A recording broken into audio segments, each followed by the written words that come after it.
we have been getting calls and people actually wanted to know if we are congregating this Ramadan because it's such a spiritual and meaningful month to a lot of community members. Unfortunately, because of the COVID-19, not only have we suspended the Friday congregational prayers and the regular daily prayers, we are suspending the nightly, during the month of Ramadan, the nightly prayers as well.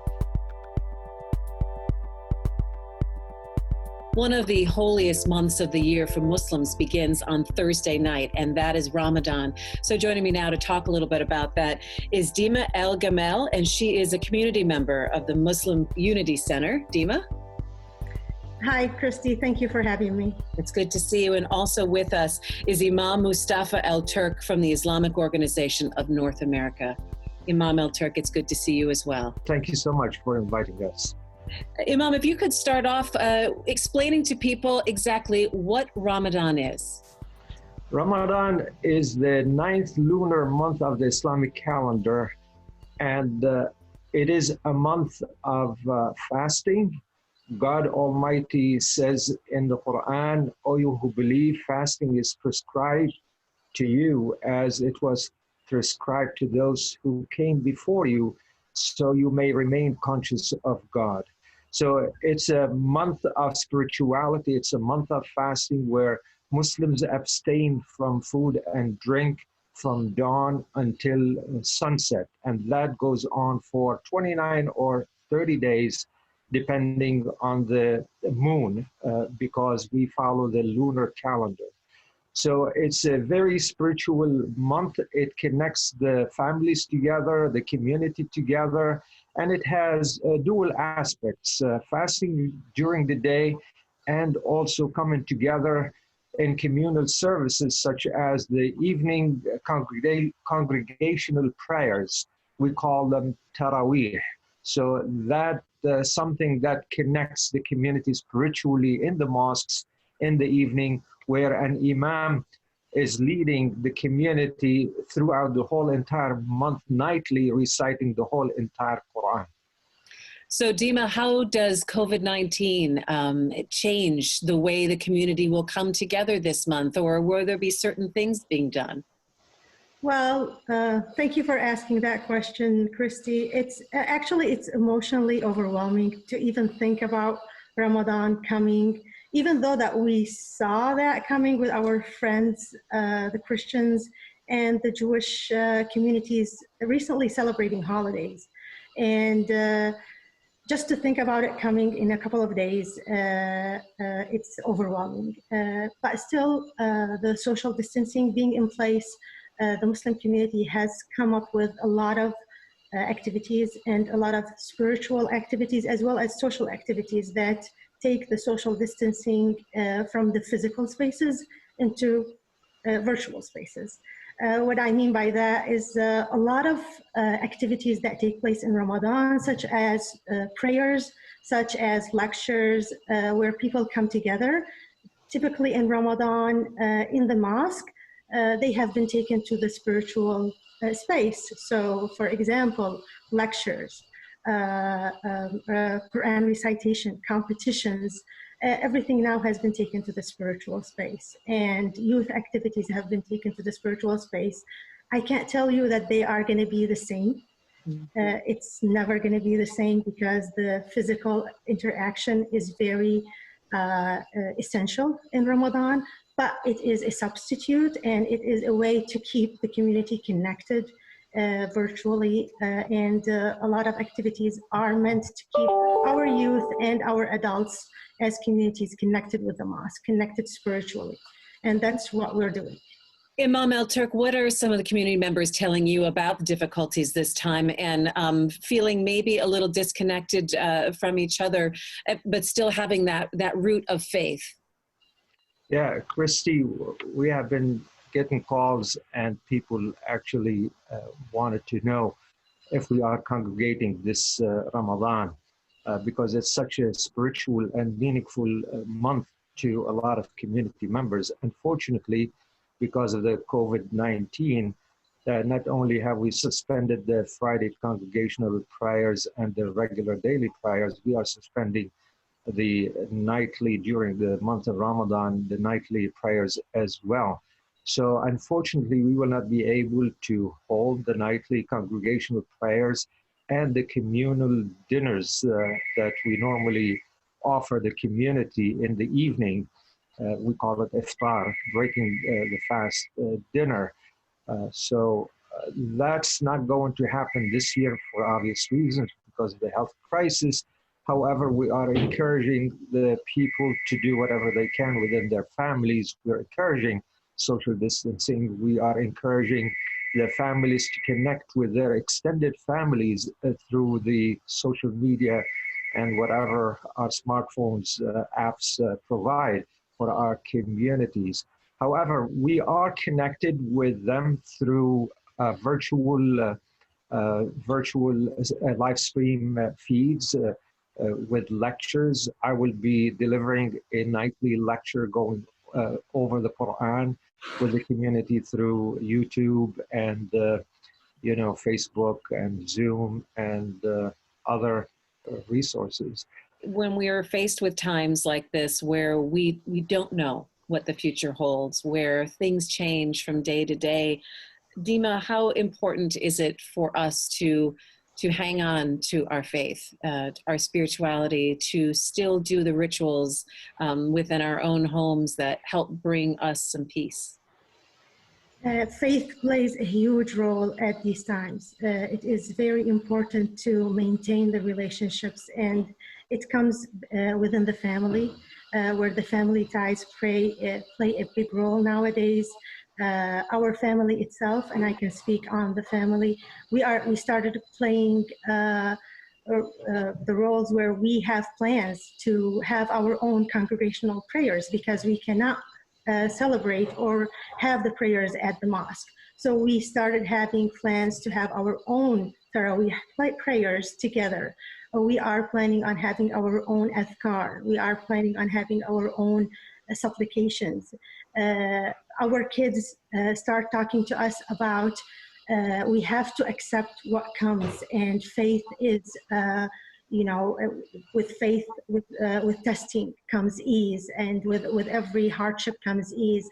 And the faith, the belief, just like any other faith, it is very, very important to maintain that faith in God, and that there is always hope, and the love from God will get us through this, and together we will get through this unfortunate circumstance.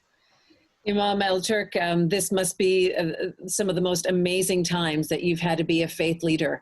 How would you describe what we're facing right now and what you're able to tell people? Yeah, Christy, this is unprecedented. We've never thought anything like this will happen. Unfortunately, to the whole entire world, it did happen. And as Dima alluded to, this is what we call divine decree or divine destiny. We accept it as it is. And yes, as an imam, it is very difficult to console people who are so very much attached to the mosque, attached to the community. But we have to be resilient, and we have to take things with fortitude, be patient, and endure this time. This is, like I said, unprecedented, and hopefully it will be the last time humanity ever experiences something like that. But during that time, we need to support one another, strengthen one another spiritually and otherwise. Our community is doing really great things with other community members. For example, the Michigan Muslim Community Council has contributed to many mosques where we typically during Ramadan we feed poor people. They supplied us with food baskets, and we have distributed all the food baskets that they had allotted to our organization, just to show you the demand. There are quite a few people who are in need, and in such a dire time, Thank God the community is coming together and showing love and solidarity toward one another. And tell us, Imam, at the end of Ramadan, there is a celebration? Oh, don't ask me about that. Yes, there is a celebration, and I don't know really what to do yet.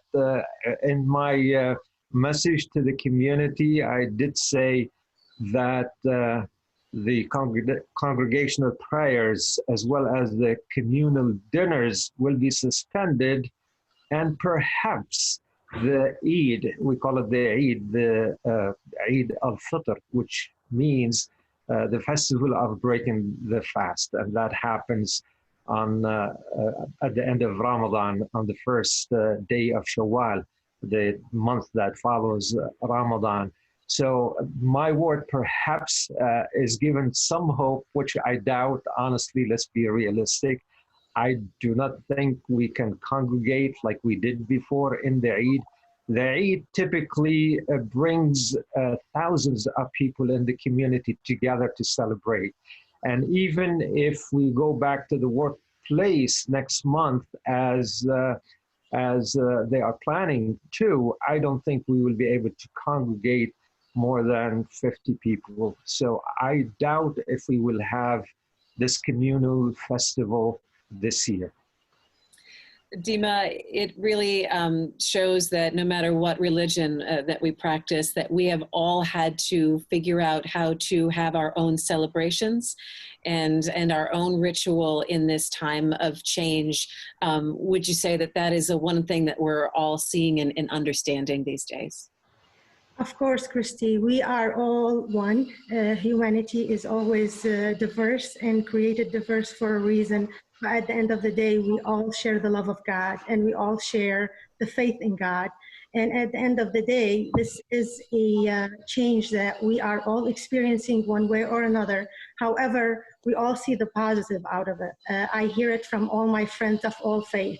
We all came together. We all, as families even, you know, my kids, I got to know them more, whether we like it or not. We are getting together as communities, and yes, we will get through it. It is a sad situation, but even Earth, today is Earth Day, and Earth is breathing more and breathing better, and we hope that this holy month is gonna come out, and we all as a humanity will come out from it with a better and a much more love to each other, and hopefully we will be relieved from this unfortunate situation. Yeah, if I may jump in here Yes. for a second. I did say to my people at the mosque, if anyone has benefited out of this COVID-19 is our Mother Earth, because of the pollution and all that. All factories have suspended their production and so on and so forth.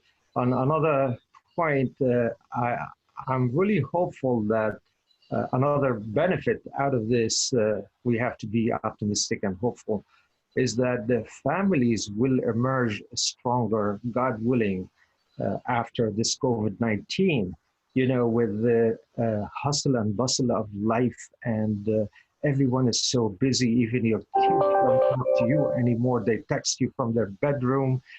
This is going to change how families work and how families, communicate with one another within the family. So I'm hoping that hopefully after this COVID-19, the families will emerge a lot stronger. Another thing I would like to mention here is that in terms of the larger community, I am on the faith committee of the People's Water Board. And believe me, everybody's working so hard to help and support other people. We're working in Detroit to provide water to those residents whose water had been shut off. The governor had a mandate to turn on back the water to the residents. Unfortunately, because of the time from the time the water was shut off until the water was restored, the pipes have corroded, among other things. So the water is not safe for them to drink, and we're helping them by providing gallons of fresh water for drinking and cooking. So in this COVID-19, you see the larger community coming together and supporting regardless of their faith. So we have on the board of many different faiths tradition that is working together to help and assist the people.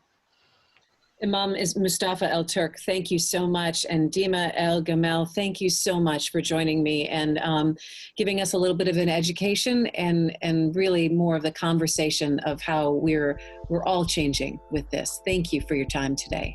Thank you, Christy, for having us on. You can find more at onedetroitpbs.org or subscribe to our social media channels and sign up for our One Detroit newsletter.